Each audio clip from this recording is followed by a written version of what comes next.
Monsieur Ricao, s'il vous plaît. Toujours un bon moment, c'est très agréable, c'est très sympathique en tout cas. Ça donne envie aussi d'aller à Nîmes, donc pour son concert, on ne sait pas où c'est, mais en tout cas c'est à 21h ce samedi, je balance, allez sur Google. Ça donne aussi envie d'aller au MIG. Est-ce que vous connaissez le Montpellier Game? Kiko? Non. Stéphanie? Non. Bon, vous étiez avant au Gros du Roi, c'est le salon du jeu vidéo de Montpellier. Bon, je joue pas, en fait. C'est tout frais aussi, c'est la 3e édition, hein, Michel Aslanian. Ouais, 3e édition, 13 000 personnes la première année, 34 000 la deuxième. Cette année, on attend 50 000 personnes. On a pris 4 étages sur le quorum, des avant-premières mondiales, des jeux pour tous, pour les grands, pour les petits, des rétro gaming, des stars internationales qui vont venir faire des conférences. Vous aurez la chance de voir Jordan Mechner qui a inventé Prince of Persia, un des jeux les plus vendus dans le monde, des gens de chez Pixar qui vont venir expliquer ce qu'ils font. Voilà, carrément Pixar hein, aussi. Pixar, hein, ouais. C'est tout un univers et pour ceux qui s'imaginent que les jeux vidéo, c'est des geeks boutonneux qui sont derrière les manettes. J'ai rien dit. Ouais. Non, mais sachez que moi, il y a 30 ans, j'ai commencé à jouer aux jeux vidéo. Je continue et qu'aujourd'hui, il y a de nombreuses applications du jeu vidéo. Il y a Pac-Man, il y a Mario Bros, il y a les anciens, quoi. Ouais, ça, c'est les anciens, cartes et compagnie. Non, là, par contre, là, je peux vous dire qu'il y a une autre application des jeux vidéo qui est sur la santé, par exemple, où il y a des belles boîtes sur Montpellier qui développent des jeux vidéo pour les gens qui sont atteints de maladies. On fait aussi des jeux vidéo pour la sûreté. Bientôt, on en fera sur l'éducation. Donc, c'est un univers fantastique qui s'ouvre. Et d'ailleurs, aujourd'hui, on avait une journée spéciale étudiants. Il y a 13 filières sur Montpellier. Je peux vous dire que les amphis étaient pleins.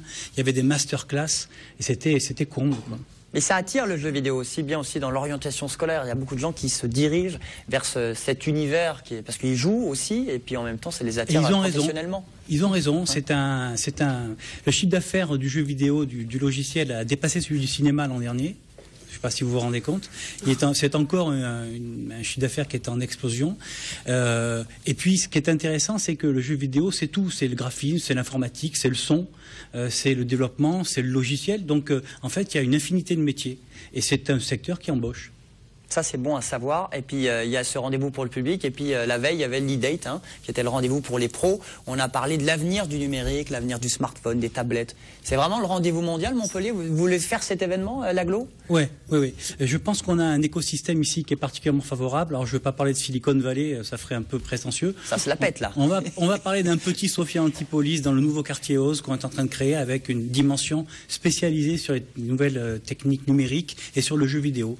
C'est un secteur sur lequel on a encore, nous, la vieille Europe et la vieille France, d'autres mots à dire au niveau des pays émergents que sont la Chine, le Japon, etc. Kiko, vous êtes jeu vidéo, vous avez encore votre Nintendo à la maison? Oui, justement. Oui, oui, j'ai connu ça avec, à l'époque, tout ce qui était Amstrad et tout ce qui était Atari.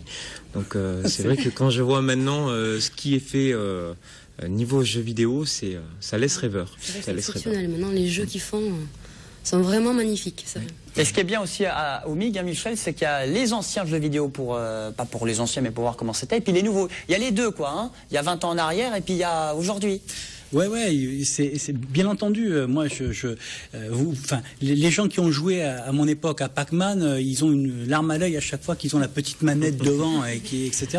Et puis moi, je joue avec mon fils à Call of Duty. Je joue à Prince of Persia sur mon iPhone.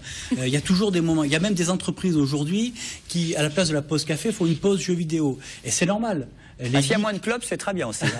Les geeks d'il y a 15 ans sont aujourd'hui les cadres dans les entreprises, donc il n'y a pas de raison d'abandonner. Franck, vous jouez?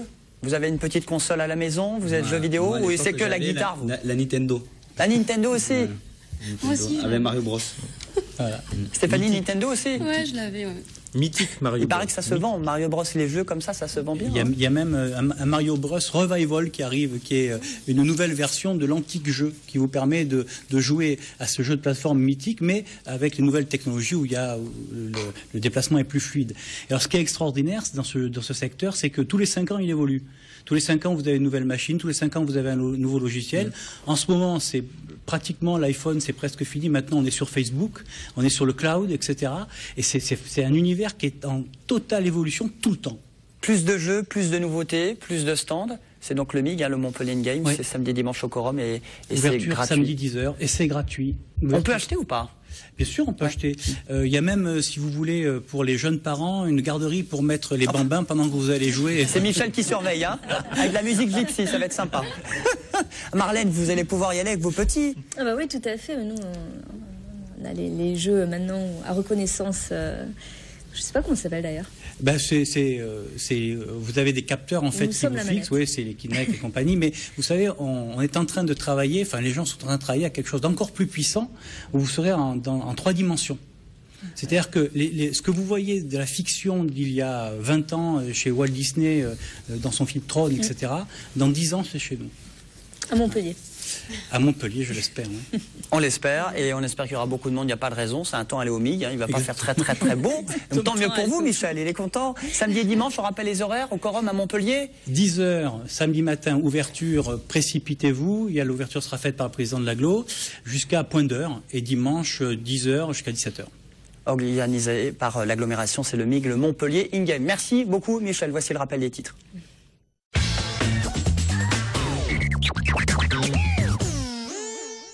L'actu dominée ce soir, en ce week-end, eh bien par les bonnes nouvelles, on a retrouvé la jeune Chloé. Et oui, c'est le soulagement à Barjac dans le Gard. Une semaine après sa disparition, la jeune adolescente de 15 ans a donc été retrouvée ce midi en Allemagne. Selon les premiers éléments de l'enquête, la jeune fille avait été enlevée. Elle était dissimulée dans le coffre d'une berline où elle a été trouvée par les policiers allemands lors d'un contrôle de routine près de la frontière. L'un des occupants du véhicule a pu être arrêté. Il s'agit d'un Français de 32 ans qui vit à Bagnols-sur-Cèze. Il est connu par les services de police. Il est notamment sur le fichier des délinquants sexuels. Et ce soir, toute la famille de Chloé est bien entendu en route pour l'Allemagne. Puis les militants socialistes ont voté pour leur premier secrétaire fédéral. C'était hier soir. Dans le Gard, c'est Stéphane Tortajada qui l'a emporté au premier tour avec près de 53% des suffrages exprimés. Le chef de file du courant Répondre à gauche s'est largement imposé face à Nicolas Cadenne, Cathy Guyot et Christophe Geniex. On revote en revanche la semaine prochaine dans l'Hérault où la soirée électorale a été très longue. Les premiers résultats sont encore provisoires. Ils donnent Hussein Bourgi en tête du scrutin devant Laurent Pradeil et puis Olivier Dedieu et Abdi El Kondoussi. Un petit mot de sport et de football. Oui, le MHSC se prépare à affronter Valenciennes demain pour le compte de la 13e journée de Ligue 1. Les footballeurs montpelliérains qui devront composer avec 5 absents, Aitfana, Outaka, Hilton et Stambouli, toujours à l'infirmerie. Mais Mapou Yangam Bivois, lui, est de retour sur la pelouse après 5 matchs d'absence. Merci beaucoup Marlène. Bon, il y a du foot, il y a du sport, il y a Ricao, le fils de Manolo, qui sera à Nîmes, il y a le Montpellier In-Game, il y a le Battle of the Year, championnat du monde de hip-hop, effectivement à l'Arena de Montpellier. Et puis il y a aussi le salon de la gastronomie, c'est à Alès, gastronomie et produits du terroir pour cette nouvelle édition au parc des expos de Christophe Les Alès. C'est tout ce week-end du 16 au 19, produits des Cévennes mis en avant, reportage d'Olivier Michel. Voilà 20 ans que le salon Miam met à l'honneur la gastronomie du monde entier. Pour sa 20e édition, il était donc normal de se recentrer sur son territoire, les Cévennes, et ses plats bien de chez nous. On propose nos recettes d'escargots à l'ancienne, en direct de la ferme. Les escargots petits gris cuisinés à la cévenole, avec tomates, saucissons, jambon cru, champignons forestiers. C'est les recettes de grand-mère, comme faisaient les mamies et les papis d'ici. Un bon aligot, c'est une bonne purée avec du lait, du beurre et puis bien sûr la tome fraîche de l'Aubrac. Alors là, après, c'est toute une recette qui va bien tenir au corps et on pourra aller braver le froid sans problème. Un salon qui est passé en 20 ans de 50 à 102 exposants, l'occasion de découvrir des produits du terroir estampillés AOC ou d'autres produits remis au goût du jour. Le Malakoff, c'est nos clients ont tous une anecdote justement sur le Malakoff. C'était soit la grand-mère qui achetait ça à 4 heures, justement qu'on mettait dans le petit morceau de pain. Donc ce qui fait la réussite aujourd'hui, bien sûr, c'est le nom, qui est une appellation chocolatière. Mais c'est comme je le disais précédemment, c'est la qualité des ingrédients. On fait un nougat aussi aux olives, un nougat. La dernière découverte, c'était Morito. On s'est bien amusé à mettre au point ce nouveau goût. Alors les wedding cakes, on les voit souvent dans les films américains, c'est des grosses pièces montées de mariage à l'américaine. Moi j'ai essayé de franciser un peu avec une génoise à l'intérieur, quelque chose un peu plus souple avec une ganache. Et tout le décor est en pâte à sucre. Inauguré ce matin, le salon Miam va durer tout le week-end. L'an passé, plus de 16 000 visiteurs avaient franchi ses portes. Voilà, le salon de la gastronomie, c'est à Alès, à Saint-Christophe-les-Alès. C'est au Parc des Expos du 16 au 19 novembre pour le rendez-vous de la gastronomie des produits des Cévennes, le Miam. Stéphanie, c'est quoi votre plat préféré? Les plats de ma grand-mère. On peut savoir qui, quoi? C'est quoi? Ou les lasagnes de mon père. Ah, très bien. Ben, au moins, vous cuisinez maison. Kiko, c'est quoi votre plat préféré? Moi, ça serait un petit penchant pour la cuisine chinoise avec un petit porc au caramel. Oh là là. Et Franck? Et chez nous, chez les gitanes, c'est les scoudés. Ah, c'est le secret de grand-mère.